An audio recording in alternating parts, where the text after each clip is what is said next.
اگر آپ ہسٹری اٹھائیں تو موسٹ امپورٹنٹ جو واقعات ہوئے ہیں ان میں سے بڑے بڑے واقعات 10 محرم الحرام کو ہوئے، مگر سن 61 ہجری میں ایک ایسا واقعہ ہوا، میں یہ کہوں تو غلط نہ ہوگا، جس نے ساری دنیا کو ہلا کر رکھ دیا۔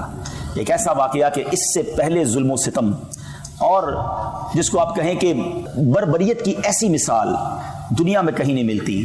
آسمان نے یہ منظر کیسے دیکھا ہوگا، زمین نے یہ منظر کیسے دیکھا ہوگا جب 10 محرم الحرام سن 61 ہجری میں کربلا کے میدان میں نواسہ رسول امام حسین رضی اللہ تعالیٰ عنہ اور آپ کے قافلے والوں پر جو ظلم کیا گیا، ایک طرف تو محبتوں سے خط لکھ کر بلایا گیا اور پھر وہ بے وفائی کی گئی کہ پورے خاندان کو پیاسا جس طرح رلایا گیا، ستایا گیا اور پھر شہید کر دیا گیا۔ یہ داستان کہیں نہیں ملتی۔ 1380 سال 1379 ایئرز ہونے والے ہیں، بہت ٹائم ہوتا ہے یہ، 14 صدیاں، اٹس ٹو لانگ۔ مگر کمال دیکھیں کہ 14 صدیاں گزرنے کے بعد بھی جب بھی یہ بات سنتے ہیں تو دل رنج سے بیٹھ جاتا ہے، دل پر ایک کیفیت طاری ہو جاتی ہے کہ یہ کیسے ہوا تھا۔ اچھا، نارملی ایسے واقعات، تکلیف دہ واقعات دنیا میں آج بھی ہو رہے ہوتے ہیں، اللہ تعالیٰ محفوظ رکھے ہمیں ہر طرح کی ناگہانی آفتوں مصیبتوں سے۔ کبھی کسی کے ساتھ ظلم ہو رہا ہوتا ہے، کبھی کسی کو معاذ اللہ قتل کر دیا جاتا ہے، جو غلط ہے، لیکن یہ واقعہ اتنی اہمیت کیوں اختیار کر گیا اور اس کو کیوں تاریخ کا اتنا بڑا المناک واقعہ کہا گیا کہ یہ لوگ کون تھے؟ جب تک یہ پتہ نہیں ہوگا نا کہ بات کس کی ہو رہی ہے، ان کا اسٹیٹس کیا تھا، ان کا مرتبہ کیا تھا، اسلام میں ان کی اہمیت کیا تھی۔ امام حسین رضی اللہ تعالیٰ عنہ اور امام حسن یہ نبی پاک کے دو نواسے ہیں، بی بی فاطمہ اور مولا علی کرم اللہ تعالیٰ وجہ الکریم کی آنکھوں کے تارے، اور نبی پاک علیہ الصلوۃ والسلام کو ان سے کتنی محبت تھی کہ بخاری شریف کی حدیث ہے کہ نبی پاک فرماتے حسن حسین دنیا میں میرے 2 پھول ہیں۔ اچھا، پھول تو فرمایا مگر ڈیلیبریٹلی نبی پاک کا یہ انداز تھا کہ انہیں پھولوں کی طرح سونگتے بھی تھے، ان کی خوشبو فیل کرتے تھے۔ اللہ اکبر۔ ایک جگہ نبی پاک فرماتے ہیں، حدیث کا مضمون ہے کہ یہ دونوں بچے جنتی جوانوں کے سردار، جنت میں جانا ہی بڑی سعادت ہے مگر جنت کے جوانوں کی سرداری انہیں عطا کی گئی۔ آئے ہائے، امام حسن سبحان اللہ ایک بار نبی پاک کے کاندھوں پر سواری کر رہے تھے۔ آپ نے دونوں شہزادوں کے بارے میں ایک لفظ سنا ہوگا، راکب دوش مصطفیٰ، یہ ان کا ایک بہت خوبصورت اور یہ یونیک لقب ہے، دنیا میں اور کس کو ملے گا؟ کیوں؟ راکب کہتے سوار کو، دوش کہتے کاندھوں کو، نبی پاک کے کاندھوں پر سواری کرنے والے۔ اللہ اکبر، نبی پاک کے کاندھوں پر سواری کرنے والے۔ ایک بار امام حسن کو نبی پاک کاندھوں پر اٹھا کے کہیں جا رہے تھے، ایک صحابی رسول نے بڑی محبت سے کہا برخوردار اے شہزادے تمہاری سواری کتنی اچھی ہے، کیونکہ نبی پاک کے کاندھوں پر تھے، لیکن look at the level of love, نبی پاک کی محبت کا انداز دیکھیں۔ آقا فرماتے یہ بھی تو کہو سوار کتنا اچھا ہے، یہ میرا بیٹا، یہ سوار بھی کتنا اچھا ہے۔ Look at the connection with رسول اللہ صلی اللہ تعالی علیہ وسلم۔ امام حسین کے بارے میں نبی پاک کا یہ کہہ دینا، اللہ اکبر، آقا فرماتے حسین مجھ سے ہے اور میں حسین سے ہوں۔ محبت کا یہ عالم تھا کہ جبریل امین ایک بار نبی پاک کی بارگاہ میں آئے، پیارے آقا کی گود میں ایک پیارے آقا کے زانوں پر حضرت امام حسین تھے، بچپن کا عالم تھا، اور دوسرے زانوں پر حضرت ابراہیم، یہ نبی پاک علیہ الصلوۃ والسلام کے اپنے صاحبزادے، 2 بیٹے سمجھ لیں، ایک بیٹا ایک نواسا۔ جبریل امین آئے اور عرض کی حضور اللہ تعالیٰ دونوں کو آپ کے پاس جمع نہیں فرمائے گا، یعنی کسی ایک کو قبول کر لیجئے، کسی ایک کو پسند کر لیجئے، حدیث کا مضمون ہے، یعنی چوائس دی گئی نبی پاک کو کہ ایک نے دنیا سے جانا ہے، اب آپ کس کے لیے فیصلہ فرماتے ہیں؟ اللہ کے حبیب علیہ الصلوۃ والسلام نے کچھ اس طرح فرمایا کہ اگر ابراہیم دنیا سے جاتے ہیں تو مجھے افسوس ہوگا، لیکن اگر حسین جاتے ہیں تو مجھے بھی افسوس ہوگا، علی کو بھی رنج پہنچے گا، بی بی فاطمہ بھی غمگین ہو جائیں گی۔ نبی پاک نے حضرت ابراہیم رضی اللہ تعالیٰ اپنے بیٹے کا جانا قبول کر لیا، اور کچھ دنوں کے بعد حضرت ابراہیم دنیا سے چلے گئے، اور نبی پاک امام حسین کو دیکھ کر فرمایا کرتے تھے یہ وہ میرا بیٹا ہے جس پر میں نے اپنا بیٹا قربان کیا۔ آپ ذرا سوچو، آج ہمارے یہاں کوئی بچہ پیدا ہو تو ہم کیا کرتے ہیں؟ کسی بزرگ سے بات کرتے ہیں کہ حضور اذان دے دے کان میں، ہم کسی بزرگ سے رابطہ کرتے کہ اس کو گٹی دے دے۔ امام حسین رضی اللہ تعالیٰ عنہ کی قسمت پر ہماری جانیں قربان۔ فرسٹ آف آل سب سے پہلی آواز جو امام حسین کے کانوں نے سنی وہ کسی اور کی نہیں، وہ نبی پاک کی آواز سنی۔ اچھا، اللہ کے حبیب نے اپنی آواز سنائی، اور سنایا کیا؟ سب سے پہلے اللہ کا نام سنایا۔ اذان میں کیا کہتے ہیں؟ اللہ اکبر، اللہ اکبر۔ اذان دینے والے کون ہیں؟ جناب رحمت للعالمین، اور رب العالمین کا نام سنا رہے کسے؟ امام حسین کو. ارے امام حسین کی ابتدا تو دیکھو کہ آپ کو جو پہلی خوراک ملی ہے نبی پاک نے کوئی کھجور چبا کر نہیں ان کے منہ میں ڈالی, کوئی شہد چاٹ کر ان کے منہ میں نہیں ڈالا, نبی پاک نے اپنی زبان امام حسین کے منہ میں دے دی ڈائریکٹلی. یعنی پہلی غذا جو امام حسین امام عالی مقام رضی اللہ تعالیٰ عنہ کے شکم میں آپ کے پیٹ میں جاتی ہے وہ نبی پاک کا لعاب دہن ہے. Look at the value, look at the status. بات کس کی ہو رہی ہے؟ نبی پاک جنہیں کاندھوں پہ سواری کریں, جنہیں گود میں بٹھائیں, پیارے آقا سجدے میں جائیں تو یہ کاندھے پر سوار ہو جائیں. نبی پاک سجدہ طویل کرتے ہیں. اس قدر پیار, اس قدر محبت. اللہ اکبر. اور رب عز و جل نے مقام کیسا دیا کہ ان دونوں شہزادوں کی ایک اور خوبصورت بات سنیے کہ امام حسن جو ہے نا وہ نبی پاک سے چہرے میں مشابہ تھے. پیارے آقا کے چہرے کے عکس سمجھ لیجئے امام حسن ہیں, اور سر سے لے کر سینے تک. اور امام حسین کو یہ شرف ملا کہ سینے سے لے کر پیر تک وہ نبی پاک علیہ الصلوۃ والسلام کے ہم شکل ہے. پیارے آقا کے سراپے کی کاپی سمجھ لیں. اللہ اکبر. صحابہ کرام کو جب پیارے آقا کے پردہ فرمانے کے بعد جب نبی پاک کی یاد ستاتی تھی نا تو دونوں شہزادوں کو ساتھ کھڑا کرتے پیارے آقا کا پورا سراپا سامنے آ جاتا تھا, نبی پاک کی گویا شبیہ سامنے آ جاتی تھی. اللہ اکبر. یہ بات سیدی اعلیٰ حضرت نے کمال انداز میں, اتنی شاندار انداز میں بیان کی ہے کہ آج بھی سنے تو ایمان تازہ ہو جاتا ہے. سیدی اعلیٰ حضرت فرماتے ہیں ایک سینے تک مشابہ, ایک وہاں سے پاؤں تک. ایک امام حسن سینے تک سملر ہیں, مشابہ ہیں, ایک سینے تک مشابہ, ایک وہاں سے پاؤں تک. حسن سبتین ان کے جاموں میں ہے نیما نور کا. سبتین کہتے ہیں امام حسن حسین کی جمع کو حسنین بھی کہتے ہیں, سبتین بھی کہتے ہیں, کہ ان دونوں کا حسن ایسا ہے کہ یہ ایسا نیما نور کا ہے کہ آدھا جو ہے امام حسن کے پاس وہ شرف ہے اور سینے سے لے کر پیر تک امام حسین کے پاس. مگر اگلی جو بات کہی نا اعلیٰ حضرت نے, آپ فرماتے ہیں صاف شکل پاک ہے دونوں کے ملنے سے آیا. یعنی جب یہ دونوں ملتے ہیں نا تو پورا سراپا سامنے آ جاتا ہے. اور جو ایگزامپل دی ہے اعلیٰ حضرت کا علم دیکھیں, آپ فرماتے ہیں صاف شکل پاک ہے دونوں کے ملنے سے آیا, خط توأم میں لکھا ہے یہ دو ورقہ نور کا. اب ذرا سمجھیے گا اس بات کو, کمال آپ کو پیار ہو جائے گا اعلیٰ حضرت سے. سیدی اعلیٰ حضرت کا کمال ہی, ان کو جتنا سمجھے نا ان کی عظمت, ان کی محبت اور بڑھ جاتی ہے. خط توأم کسے کہتے ہیں؟ یہ ایک اصطلاح ہے, یہ ٹرمینالوجی ہے. آج کل آپ آسان لینگویج میں ینگسٹرز بھی بیٹھے ہیں, کوڈ ڈی کوڈ جس کو کہتے ہیں نا, خفیہ ورڈز ہوتے ہیں, پاس ورڈز ہوتے ہیں.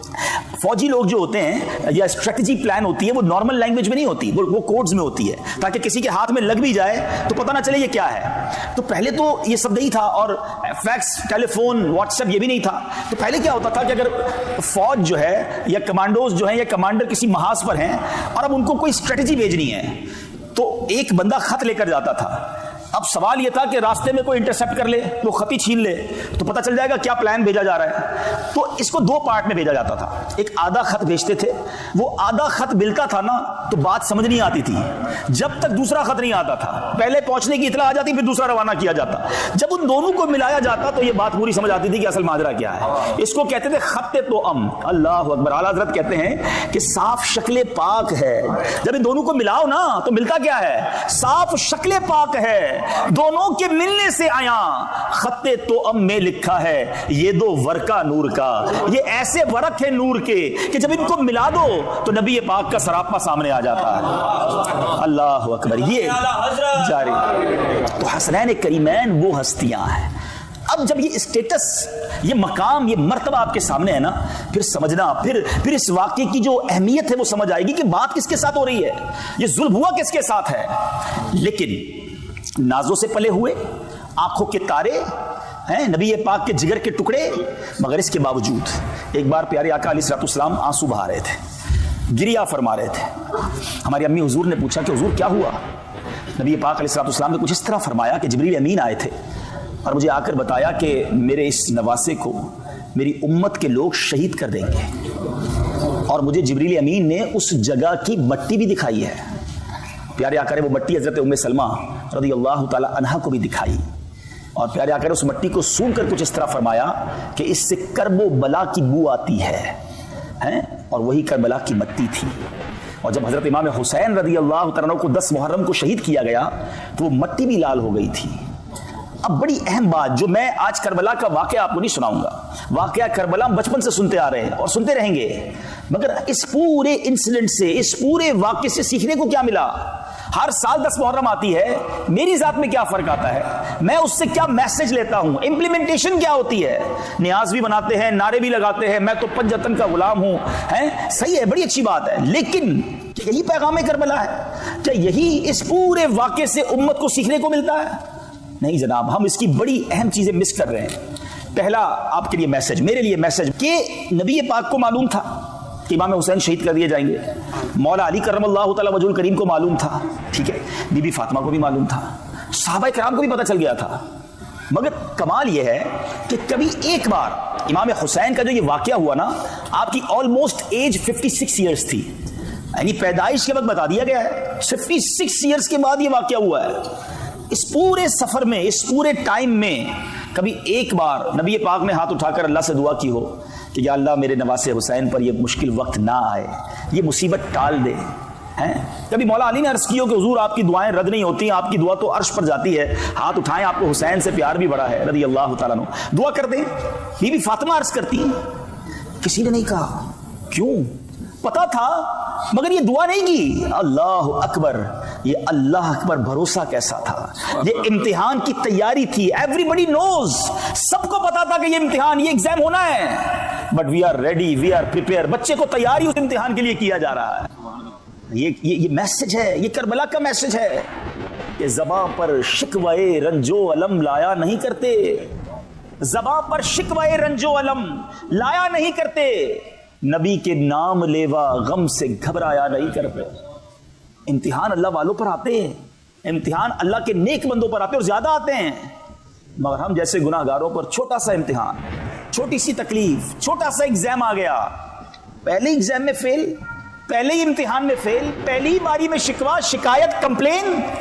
اب بتاؤ نا، ایک طرف تو کہتے ہیں پنجتن کے غلام ہیں، انہوں نے سر کٹوا دیے، شکوہ نہیں تھا؟ کیا کربلا کے میدان میں 3 دن کے پیاسوں نے یہ کہا تھا اللہ سے کہ یا اللہ ہم تو تیرے نبی کی آل ہیں، پھر بھی پیاسے ہیں، پھر بھی ہمیں تلواروں سے مارا جا رہا ہے؟ سب اللہ کی رضا پر راضی تھے۔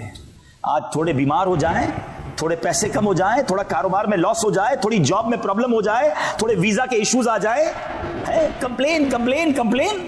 کبھی کبھی تو ایسا ہوتا ہے کہ کسی سے پوچھو نا بھائی طبیعت کیسی ہے، کیا حال ہے، یقین کریں یہ پوچھنے کے بعد افسوس ہو رہا ہوتا ہے، پوچھا کیوں اس سے یار، اتنی بڑی لسٹ نکالتا ہے، پھر طبیعت بھی خراب ہے، کاروبار بھی برباد ہے، گھر میں بھی کچھ نہیں ہے، ادھر بھی پرابلم ہے، وہ بھی مسئلہ ہے۔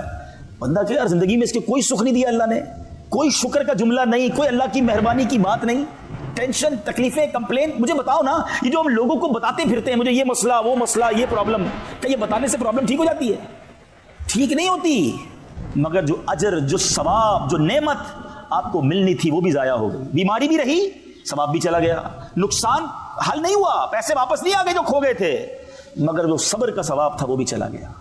نہیں میرے بیٹھے اسلامی بھائی، اور یہ تو قرآن کا وعدہ ہے، یہ اعلان تو پہلے سے ہوا ہے کہ ہم تمہیں آزمائیں گے، ہم سب کو آزمایا جائے گا، یاد رکھیے۔ کبھی کبھی یہ شیطان وار کرتا ہے کہ یار پہلے میں نماز نہیں پڑھتا تھا، اتنے پرابلمز نہیں تھے، جب نماز پڑھنے لگا ہوں، دین کی طرف آنے لگا ہوں، مذہبی میں نے ذرا تھوڑا سا گیٹ اپ بھی اپنا لیا ہے، میں تھوڑا سا حلال کی طرف آ رہا ہوں، تو یہ ڈیفیکلٹی بڑھتی کیوں جا رہی ہیں؟ تو یہ پھر وسوسہ ڈالتا ہے شیطان کہ یار یہ کیا ہو رہا ہے؟ سبحان اللہ، نبی پاک کی کیا شان ہے، میرے آقا چند جملوں میں مسئلے حل کر دیتے ہیں۔ نبی پاک علیہ الصلوۃ والسلام نے ایک بار ارشاد فرمایا جس کا مضمون ہے کہ سب سے زیادہ جس کو تکالیف آتی ہیں، جس کو پرابلمز آتی ہیں، وہ انبیاء کرام ہیں۔ اب بتاؤ نا، نبیوں کے تو قدموں کی دھول کے برابر بھی نہیں نا، جب نبیوں کو سب سے زیادہ تکلیفیں آتی ہیں، پھر آقا نے فرمایا اس کے بعد اس پر زیادہ مشکل آتی ہے جو دین سے جتنا قریب ہوتا ہے، جو جتنا دین کے اللہ کے قریب ہوگا اس پر اتنی ڈیفیکلٹی آئیں گی۔ آقا فرماتے ہیں جس کا مضمون ہے، دراصل اللہ کی منشا، اس کی مشیت یہ ہے کہ میرے بندے سے زندگی میں جو خطائیں ہو گئیں، جو غلطیاں ہو گئیں، میں کچھ آزمائشیں بھیجوں، تکلیفیں بھیجوں، وہ صبر کرے، اس کے وہ گناہ دنیا ہی میں معاف ہو جائیں۔ اب میرا بندہ میرے پاس آئے تو گناہوں سے پاک آئے، میں اسے جنت میں داخل کر دوں۔ اب بتاؤ یار، یہ بیماری، یہ پریشانی، یہ ڈیفیکلٹی تو میرے گناہ معاف کروانے آئی تھی، یہ تو اللہ نے مہربانی کی تھی۔ ہمارے اسلاف، ہمارے بزرگان دین ویلکم کرتے تھے پریشانی کو، انتظار کرتے تھے کہ خیر تو ہے، اتنے دن گزر گئے، کوئی ٹینشن ہی نہیں آئی ہے۔ اور ہم ہیں کہ چھوٹی سی تکلیف پر واویلا، کمپلین، ناشکری، کفریہ کلمات تک لوگ بول جاتے ہیں۔ ابھی اہل سنت کا وہ شعر بڑا کمال کا ہے، آپ فرماتے ہیں پیارے مبلغ معمولی سی مشکل پہ تو گھبراتا ہے، پیارے مبلغ معمولی سی مشکل پہ تو گھبراتا ہے، دیکھ حسین نے دین کی خاطر سارا گھر قربان کیا. آپ کبھی درس دینے جاتے ہیں, کوئی ڈانٹ دے, کہتے ہیں میں درس نہیں دوں گا, میں قافلے میں نہیں جاؤں گا بھائی, وہاں تو صحیح طریقے سے ویلکم بھی نہیں ہوا, میں دین کا کام نہیں کرتا بھائی. آج کل بہت مشکل ہے, چھوٹی سی بات پر دین کا کام چھوڑ دیا. شیطان تو چاہتا یہی تھا. امام حسین بھی کہتے ہیں خط لکھ کر بلایا تھا, ویلکم کرنے کا وعدہ کیا تھا, ادھر تو تلواریں, میں بھی واپس جاتا ہوں. سر کٹوا دیا, کمپرومائز نہیں کیا. اور ہم ہیں کہ چھوٹی چھوٹی بات پر بہت زیادہ ہم واویلا کرتے ہیں. اور ایک اور آخری بات, پھر ٹاپک تھوڑا سا آگے لے کر چلتے ہیں. بعض اوقات ایک اور بھی شیطان وسوسہ ڈالتا ہے کہ یار میں اتنی دعائیں کرتا ہوں, اللہ سے اتنی التجائیں کرتا ہوں, لوگ کہتے ہیں کعبے پر جا کر دعا کرو, ادھر بھی دعا کی, فلاں بزرگ کے مزار پہ جا کے بھی دعا کی, فلاں بزرگ سے بھی دعا کروائی, خود بھی تہجد میں اٹھ کے دعا کی, میرا تو مسئلہ ہی حل نہیں ہوتا, میری پرابلم ہی سالو نہیں ہو رہی, اتنے ٹائم ہو گیا, کاغذات کا مسئلہ حل ہی نہیں ہو رہا, اولاد مانگ رہا ہوں تو مجھے اولاد ہی نہیں مل رہی. ابھی میں آ رہا تھا تو مجھے ایک بہت طویل میسج کسی نے لکھا تھا کہ معاذ اللہ, اس میں بڑے کمپلین والے جملے بھی تھے کہ اللہ تعالیٰ تو ماں سے زیادہ چاہنے والا ہے, پھر بھی مجھے اولاد نہیں دے سکتا. یعنی کمپلین نہیں تو کیا, بعض اوقات تو اس پر کفریہ کلمات بھی نکل جاتے ہیں نا کہ کچھ تو بتائیے, کوئی تو مجھے بتائیے, میں ہر طرح کی قربانی کے لیے تیار ہوں, مجھے اولاد چاہیے. میں وہ میسج ابھی پڑھوں آپ کے سامنے میرے موبائل پہ, میں پڑھ کے حیران ہو گیا. اللہ کرے وہ سن رہے ہو مجھے, اور آپ میں سے بھی کچھ لوگ ہوں گے جو کچھ چیزوں کو بڑے ٹائم سے مانگ رہے ہیں, نہیں مل رہی ہے, اور جب نہیں ملتی نا تو انسان پھر معاذ اللہ, ہم کمزور لوگ ہیں, ہمیں علم تو ہے نہیں, ہم شکوہ شکایت اور بعض اوقات اللہ سے دور ہو جاتے ہیں, بھروسے میں کمی آ جاتی ہے. سنو اب میری بات, آج یہ کلیئر ہو جائے گا, ٹھیک ہے. پہلے تو میں آپ کو قرآن کی آیت سناتا ہوں, ہو سکے نا تو اس آیت کو یاد کر لو. یقین کریں میں جب بھی اس آیت کو پڑھتا ہوں نا طبیعت ہری بھری ہو جاتی ہے. کیا شاندار 2 جملوں میں قرآن کا اسلوب ہی اتنا پیارا ہے. آپ ذرا سنیے گا, مسئلہ حل ہو جائے گا آپ کا. بعض اوقات میں اور آپ سمجھتے ہیں نا کہ یار یہ مسئلہ حل ہونا چاہیے, یہ معاملہ میرے لیے بہتر یہ ہے. اللہ قرآن میں فرماتا ہے وَعَسَىٰ أَن تَكْرَهُوا شَيْئًا وَهُوَ خَيْرٌ لَكُمْ. قرآن میں اللہ فرماتا ہے اور قریب ہے کہ کوئی بات تمہیں ناپسند ہو, تم چاہتے ہو نہیں ہونی چاہیے, اور وہی تمہارے لیے بہتر ہوتی ہے, حالانکہ وہ تمہارے حق میں بہتر ہے. وَعَسَىٰ أَن تُحِبُّوا شَيْئًا وَهُوَ شَرٌّ لَكُمْ. تم کسی چیز کو اپنے بارے میں اچھا سمجھتے ہو مگر وہی تمہارے لیے اچھی نہیں ہوتی ہے. اور اس آیت کا جو اگلا جز ہے نا, آئے ہائے یقین کرو, اللہ تعالیٰ کیا فرماتا ہے, اللہ جانتا ہے اور تم نہیں جانتے. میری آپ کی اوقات کیا ہے. اللہ فرما رہا ہے کہ تم کسی چیز کو اچھا سمجھتے ہو, نہیں ہے تمہارے لیے اچھی. بعض اوقات کسی چیز کو تم اپنے لیے برا سمجھتے ہو, وہ تمہارے لیے اچھی ہے. اور سنو, اور اللہ جانتا ہے اور تم نہیں جانتے. یہ بھروسہ لاؤ نا اپنے اندر کہ میں کون, میری اوقات کیا, میں بندہ, وہ خالق, وہ جانتا ہے میرے لیے کیا بہتر ہے. اب آؤ آپ کو دنیاوی ایگزامپل سے بات سمجھاؤں تو یہ پورا فلسفہ سمجھ آ جائے گا, پوری بات سمجھ آ جائے گی. مانگ رہے ہو نا کئی دنوں سے, روتے روتے مانگتے ہو, نہیں مل رہا. اب میں آپ سے پوچھتا ہوں, آپ کا کوئی چھوٹا بچہ ہے, چھوٹا بھائی ہے, اس کا گلا خراب ہے, بخار ہو گیا ہے, اور وہ آپ سے ضد کر رہا ہے میں نے آئس کریم کھانی ہے. ابو جی مجھے آئس کریم دلائیں, میں نے ٹھنڈا یک شربت پینا ہے, سلش کہتے ہیں نا آپ لوگ, وہ برف والا. پلائیں گے اسے؟ بتائیے نا, آئس کریم کھلائیں گے؟ نہیں. کیوں؟ وہ تو رو رہا ہے آپ کے سامنے. اچھا پھر اب وہ رو رہا ہے, آپ اسے منع کر رہے ہیں, نہیں بیٹا, نہیں بیٹا, آپ کے لیے بہتر نہیں ہے. اب آپ کا ایک دوست برابر میں بیٹھا ہے, وہ آپ کو کہے یار کیسے ظالم والد ہو یار, بچہ رو رہا ہے دے دو سے, اتنی ضد کر رہا ہے, کب سے دیکھ رہا ہوں رو رہا ہے. اب آپ کا آنسر کیا ہوتا ہے؟ آپ کہتے ہیں میں اس کا والد ہوں اور مجھے پتا ہے اس کو کب کیا دینا ہے, اس کو رونے دو. اس کو آئس کریم اس کیفیت میں دینا, اس کو اس کیفیت میں ٹھنڈا شربت دینا اس کے لیے نقصان دہ, یہ پیے گا بیمار ہو جائے گا اور بیمار ہو جائے گا. یہی آنسر ہوتا ہے. اب دل پر ہاتھ رکھ کے میرا جواب سننا, تم والد ہو, تمہیں پتا ہے بچے کو کب کیا دینا ہے. میرے رب کو نہیں معلوم مجھے کب کیا دینا ہے. میں رو رہا ہوں یا اللہ اولاد دے دے, میں رو رہا ہوں یا اللہ مال دے دے, میں رو رہا ہوں یا اللہ میرا یہ مسئلہ حل کر دے. اللہ جانتا ہے اور تم نہیں جانتے. بھروسہ کرو اس پر. تم بچے کو رونے دے رہے ہو, نہیں دے رہے اس کی پسند کی چیز, کیونکہ تمہیں معلوم ہے یہ اس کے لیے خراب ہے, نقصان دہ ہے. میں رو رہا ہوں یا اللہ میرا کام کر دے, وہ نہیں کر رہا. بھروسہ کرو وہ بہتر کر رہا ہے. وہ میری ماں سے 70 گنا زیادہ چاہنے والا ہے. وہ جو فیصلہ کر رہا ہے میرے بارے میں بہترین کر رہا ہے. بے شک اللہ جانتا ہے, ہم نہیں جانتے.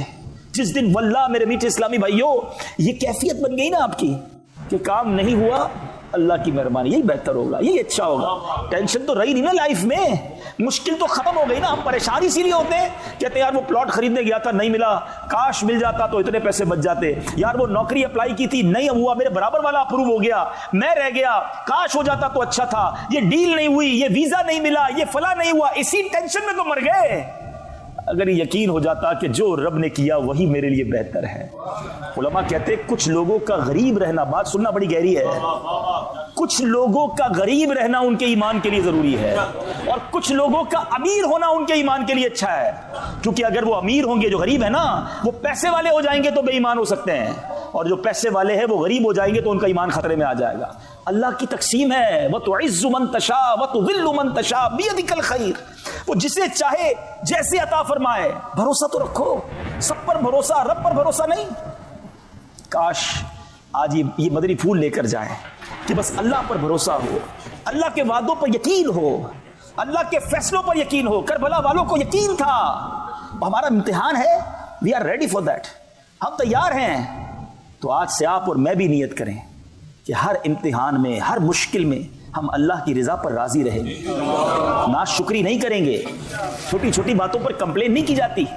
حضرت رابعہ بصریہ نے ایک بار کمال کی بات کہہ دی. ایک شخص اپنے ماتھے پر پٹی باندھ کر، سر میں درد تھا اور پٹی باندھ کر نکلا. تو حضرت رابعہ بصریہ نے کہا بات بڑی گہری ہے، اللہ کرے آپ سمجھ جائیں. کہا کیوں پٹی باندھی ہے؟ تو کہا حضور وہ سر میں درد ہے اس لیے پٹی باندھی ہے. حضرت رابعہ بصریہ نے فرمایا کہ کیا کبھی صحت کی پٹی بھی باندھی تھی؟ بات بڑی گہری ہے. پٹی باندھنا جائز ہے، مگر پٹی باندھی تو پتہ چلا نا کہ میں بیمار ہوں، پتہ چلا نا لوگوں کو. اتنا عرصہ اللہ نے صحت مند رکھا، اس کی کوئی پٹی باندھی تھی؟ تو اب تھوڑا سا نقصان، تھوڑا سا لاس سب کو بتاتے ہیں، او ہو بھائی آج کل کاروبار بڑا ڈاؤن ہے، میرا موبائل کھو گیا تو فلاں نقصان ہو گیا تو فلاں پرابلم ہو گئی. کبھی نفع کر کے بتاتے ہو لوگوں کو آج کو بڑے پیسے بنائے، آج یہ بھی کیا، آج وہ بھی کیا؟ وہ نہیں بتاتے. شکر کی باتیں نہیں، کمپلین کی باتیں، ڈیفیکلٹی کی باتیں نہ بتائیں کسی کو. شعر ہے نا، کسی کا احسان کیوں اٹھائیں، کسی کو حالات کیوں بتائیں، کیا فائدہ دنیا والوں کو بتا کر. کسی کا احسان کیوں اٹھائیں، کسی کو حالات کیوں بتائیں، تمہیں سے مانگیں گے تم ہی دو گے، تمہارے در سے ہی لو لگی ہے. بتائے نا اللہ رب العالمین کی بارگاہ میں، نبی پاک سے عرض کریں دنیا والوں کو میں کیوں بتاؤں کہ میرے ساتھ کیا مسئلہ ہے. انشاءاللہ صبر کا دامن تھامے رکھیں، انشاءاللہ خیر مقدر رہے گی. اچھا، اب کربلا کا واقعہ یہ کیوں ہوا تھا؟ امام حسین کو یزید نے جب یہ اعلان کیا اور لوگوں نے اس کی بیعت کرنا شروع کی، اور بڑے بڑے صحابہ تھے، بڑے بڑے نیک لوگ تھے جنہوں نے انکار کر دیا کہ ہم اس یزید پلید کی بیعت نہیں کریں گے. اب کوفہ سے کنٹینیو خط لکھے گئے امام حسین کو کہ حضور آپ کوفہ آئیے اور ہم آپ کی بیعت کرنا چاہتے ہیں، یزید کی بیعت نہیں کرنا چاہتے. امام حسین کو بھی معلوم تھا، صحابہ کو بھی معلوم تھا کہ کوفہ کے پاس ہی وہ علاقہ ہے کربلا جہاں آپ شہید کیے جائیں گے. کوفہ والوں کی بے وفائی بھی بڑی مشہور تھی. امام حسین صحابہ کرام نے کہا حضور اب نہ جائیں، یہ لوگ باوفا نہیں ہیں. مگر سنیے امام حسین کا جواب. آپ فرماتے ہیں جس کا مضمون یہ کہ میں اللہ کی بارگاہ میں کیا جواب دوں گا اگر یہ کھڑے ہو گئے قیامت کے دن کہ یا اللہ ہم تو امام حسین کو بلاتے رہے، وہ آتے تو ہم ان کے ہاتھ پہ بیعت کر لیتے. حجت تمام کرنے کے لیے امام حسین نے پہلے مدینہ شریف چھوڑا، ساری زندگی مدینے میں رہے. یاد رہے امام حسین پیدا بھی مدینہ پاک میں ہوئے تھے، 55 سال کی عمر میں مدینہ چھوڑا، مکے آ گئے. مکے آنے کے بعد پھر 3 ذوالحجہ کو آپ نے یہ سفر کیا. لک ایٹ دا قربانی، سیکریفائس دیکھیں. 3 ذوالحجہ کا مطلب سمجھتے ہو؟ ساری دنیا حج کرنے مکے پہنچتی ہے، اور امام حسین ان دنوں میں نیکی کی دعوت دینے، اسلام کی سربلندی کے لیے، نانا کے دین کو بچانے کے لیے مکہ بھی چھوڑ کر کوفہ کے لیے روانہ ہو گئے. آج چھوٹی سا سیکریفائس، گھر چھوڑنے کے لیے، آفس چھوڑنے کے لیے، تھوڑا ٹائم دینے کے لیے لوگ تیار نہیں ہوتے. نہیں بھائی ہمارے پاس تو کوئی ٹائم نہیں ہے، ہم بہت بیزی ہیں، ہمارے پاس کہاں وقت نکالیں گے دین کے کام کے لیے، قافلے کے لیے، فلاں کام کے لیے. تھوڑا بھی وقت نہیں نکالو گے اور کہتے ہو کہ کربلا والوں کے غلام ہیں، پنجتن کے غلام ہیں. سب کچھ چھوڑا اور اب جب کوفہ پہنچے امام حسین. اب اس سے پہلے ایک واقعہ کیا ہوا کہ جب امام حسین کو بہت منع کیا گیا نا کہ حضور آپ نہ جائیں، تو بیچ کا راستہ یہ نکالا گیا کہ ایسا کرتے ہیں وہاں کے حالات دیکھنے کے لیے ہم ایک اپنا ڈیلیگیشن بھیج دیتے ہیں، کسی نمائندے کو بھیج دیتے ہیں. تو حضرت مسلم بن عقیل رضی اللہ تعالیٰ کو بھیجا گیا کہ وہاں جائیں، حالات دیکھیں، پھر وہ ہمیں اطلاع کریں، پھر چلے جائیں گے. حضرت مسلم بن عقیل گئے تو کمال ہو گیا. ایوری بڈی ویلکم ہم، ہر طرف سے ان کے نعرے تھے، ویلکم کیا گیا. امام حسین کے نائب کے طور پر ان کے ہاتھ پہ ہزاروں لوگوں نے بیعت کر لی. تو انہوں نے جب معاملات اتنے اچھے دیکھے، معاملات اتنے زبردست دیکھے، تو امام حسین کو خط لکھ دیا کہ حضور یہاں تو معاملہ بہت اچھا ہے اور آپ آئیے، لوگ آپ کی بیعت کرنا چاہتے ہیں، بہت محبت کرتے ہیں آپ سے. اور یہ اس کربلا کے واقعے کا ٹرننگ پوائنٹ تھا. اللہ کی کرنی تھی، ہونا تھا، مگر یہ جو ٹرننگ پوائنٹ تھا نا وہ یہ تھا کیونکہ اس زمانے میں موبائل کمیونیکیشن تو تھا نہیں. ادھر خط روانہ ہوا، ادھر کوفہ والوں نے بے وفائی کرنا شروع کی. اور ایک وقت ایسا آیا کہ حضرت مسلم بن عقیل نے نماز کوفہ کی جامع مسجد میں پڑھائی. سینکڑوں لوگ پیچھے امامت میں تھے، مگر جب سلام پھیرا تو پیچھے ایک بھی مقتدی نہیں تھا. نماز میں ہی بے وفائی کر کے چلے گئے. بے شک ان کو دھمکیاں دی گئی تھی, ان کو بڑا ٹارچر کیا گیا تھا, مگر بڑا ظلم کیا, بڑی بے وفائی کی. حضرت مسلم بن عقیل کو بھی شہید کیا گیا, آپ کے بچوں کو بھی شہید کیا گیا. مگر حضرت مسلم بن عقیل کا آخری وقت تک یہ جملہ تھا کہ کوئی میرے امام کو بتا دے کہ میرے ساتھ کیا ہوا ہے, کیونکہ ان کو اپنی فکر نہیں تھی, ان کو یہ فکر تھی کہ میرا خط ملے گا تو وہ چل پڑیں گے کہ سب ٹھیک ہے. اور یہی ہوا, امام حسین وہاں سے چل پڑے, نکل گئے. لیکن بہرحال طویل واقعہ ہے کہ پھر 72 کربلا والوں کے سامنے 22,000 کا لشکر بھیجا گیا. دنیا میں ایسی جنگ کب ہوتی ہے؟ یہ تو لڑنے نہیں گئے تھے نا, بچوں کو لے کر, فیملی کو لے کر کوئی لڑنے جاتا ہے؟ یہ قافلہ تو اس لیے گیا تھا کہ بلایا گیا ہے, ویلکم کیا جائے گا, وہاں اسلام کی دعوت دیں گے, نیکی کی دعوت دیں گے, لوگ بیعت کریں گے. اور ادھر خوخار لشکر کو بھیج دیا گیا, 22,000 کا لشکر. تاریخ دان لکھتے ہیں کہ اتنا بڑا کیوں انتظام کیا گیا تھا. 72 لوگوں میں کچھ تو لیڈیز تھیں, بچے تھے, چند 100 سپاہی کافی تھے. انہیں پتا تھا کہ یہ شیر خدا کا خون ہے, یہ اللہ کی تلوار کی اولاد ہے, نبی پاک اور شہزادی کونین کا خون ان کے اندر, ان سے آسان نہیں ہے لڑنا. اور ایسا ہوا بھی کہ جب یہ مارکا ہوا تو کئی لوگ خاک و خون میں نہلا دیے گئے اور ان کو برباد کیا گیا امام حسین کی تلوار سے. اور بڑے بڑے ہمارے جو اہل بیت اطہار کے جو سمجھیے کہ شاہ سوار تھے, لیکن آخرکار 3 دن کی پیاس, 3 دن کی بھوک, یہ شہید کر دیے گئے. لیکن میں نے کہا نا کہ میں تفصیلی واقعے کی طرف نہیں جانا چاہ رہا ہوں, میں آپ کو چند باتیں پوائنٹ آؤٹ کروانا چاہ رہا ہوں تاکہ آج کے بعد اب ہم یہاں سے کھڑے ہوں تو اپنی ذات میں کچھ تبدیلی لے کے کھڑے, کچھ امپلیمنٹیشن لیں. آپ کو پتہ ہے شب عاشور کیا ہوا تھا؟ 9 محرم کے بعد جو رات آئی تھی, صبح 10 محرم ہے, عاشورہ ہے, تیاری ہو رہی ہے کہ صبح لڑائی ہوگی اور معاذ اللہ صبح خون کی ندیاں بہائی جائیں گی. What happened on the night of Ashura? The night between 9th and 10th محرم, there are 2 camps, 2 کیمپس تھے. ایک 72 اہل بیت اطہار والے تھے اور ایک یزیدی کیمپ تھا جہاں 22,000 لوگ تھے. حسینی خیمہ تھا, یزیدی خیمہ تھا. کیا ہو رہا تھا اس رات؟ حسینی خیمے میں تلاوت ہو رہی تھی, دعائیں ہو رہی تھی, سجدے ہو رہے تھے, التجائیں ہو رہی تھی, دریا وزاری ہو رہی تھی. اور یزیدی خیمے میں ناچ ہو رہا تھا, گانے ہو رہے تھے, شراب ہو رہی تھی, عیاشیاں ہو رہی تھی. This is the message of شب عاشور for all of you. ہم سب کے لیے یہ پیغام ہے کہ ہماری راتیں کیسے گزر رہی ہیں, تلاوت میں, نماز میں, عبادت میں, یا معاذ اللہ شراب میں, بے حیائی میں, ناچ گانوں میں, فلموں ڈراموں میں. اے پنجتن کا غلام کہلانے والوں, میں آپ سے بات کر رہا ہوں. بات تو بڑی کرتے ہیں کہ میں امام حسین پر اپنی جانیں قربان, کربلا والوں پر سب کچھ قربان, لیکن بتاؤ نا لائف کیسی گزار رہے ہو, یزیدی طریقے پر یا حسینی طریقے پر؟ حسینی طریقہ تو نمازوں والا, سجدوں والا, تلاوت والا ہے. یزیدی طریقہ ناچ گانے اور بے حیائی اور بدکاری والا ہے. ادھر لالچ تھی نا کہ معاذ اللہ ان کو شہید کر دو تو تمہیں یہاں کی گورنری ملے گی, اتنے پیسے ملیں گے. لالچ, مال, ہوس, یہ سب ادھر تھا. یہ ہمارے دل میں کدھر سے آ گیا ہے؟ حسینی قافلے والے تو لٹانے آئے تھے, قربان کرنے آئے تھے. اور آج مسلمان لالچ میں اندھا ہوا ہے. حرام کماؤں یا حلال کماؤں مجھے نہیں پتا, پیسے چاہیے بھائی. جس بھی جگہ جاب بتاؤ, جاب کرنے کے لیے تیار ہوں, چاہے شراب بیچنی پڑے, چاہے سور کا گوشت بیچنا پڑے, ہے بس بتاؤ یار پیسے ملنے چاہیے, چاہے سود کا پیسہ ہو چلے گا, پیسے بتاؤ کتنے ملیں گے. افسوس ہوتا ہے کبھی کبھی رونگٹے کھڑے ہو جاتے ہیں کہ کسی ملک کا ویزا لینے کے لیے اپنے مذہب کے کھانے میں کچھ اور لکھ دیتے ہیں. منہ نہیں دکھانا اللہ کی بارگاہ میں, پیش نہیں ہونا کربلا والوں کے سامنے. ذرا سوچو, وہ تمام لوگ سوچیں جو اپنے دین کو کمپرومائز کرتے ہیں, جو اپنے عادات اور اپنی اطوار کو درست نہیں کر رہے, یزیدی طریقے پر زندگی گزار رہے ہیں. اگر محشر کے دن امام حسین سے ملاقات ہو گئی, کربلا والوں سے ملاقات ہوئی اور انہوں نے پوچھ لیا کہ ہم نے تو نانا کے دین کے لیے جانیں قربان کر دی, تم کیا کر کے لائے ہو, کیا جواب دو گے؟ کہ ہمیں تھوڑے پیسے چاہیے تھے, ہم تو دین ہی بیچ آئے ہیں, ہم تو جناب کیا کریں, یورپ میں رہتے تھے, ہم نے تو بھائی پیسے کمانے تھے, سروائیو کرنا تھا, اس لیے سارے غلط کام کیے. چھوٹی چھوٹی باتوں پر کمپرومائز کر لیتے ہیں. ادھر وہ بھی کمپرومائز کر لیتے نا. امام حسین نے باطل کے آگے سر نہ جھکایا اور نانا کے دین کے پرچم کو بلند کر دیا. اگر وہاں امام حسین کمپرومائز کرتے نا تو آج ساری دنیا کہتی جب نبی کے نواسے کمپرومائز کر سکتے تو ہم کیا کریں بھائی, ہم بھی فلاں جگہ رہتے ہیں, وہاں بڑے حالات خراب ہے, بڑا معاملہ ٹھیک نہیں ہے. اچھا باتیں ہم ساری کرتے ہیں, امتحان جب آتا ہے نا پیسے سامنے آ جائیں, کوئی ڈیل آ جائے, اوہو اتنے یورو, اتنے لاکھ روپے بچیں گے, یار آج کر لیتے آئندہ نہیں کریں گے. یہی تو کہاں گئی تمہاری اہل بیت کی محبت, کدھر گئی نبی پاک کی غلامی, کدھر گیا خوف خدا؟ مسلمان ہو کر شراب بیچو گے, مسلمان ہو کر معاذ اللہ حرام گوشت بیچو گے, مسلمان ہو کر جھوٹ بول کر کام کرو گے, مسلمان ہو کر بے حیائیوں کے کام کرو گے. کیا مسلمان شراب کے اڈے میں جائے گا؟ کیا مسلمان اپنے گھر میں معاذ اللہ بے حیائی والے کام کرے گا؟ یہ تو یزیدیوں کے کام تھے.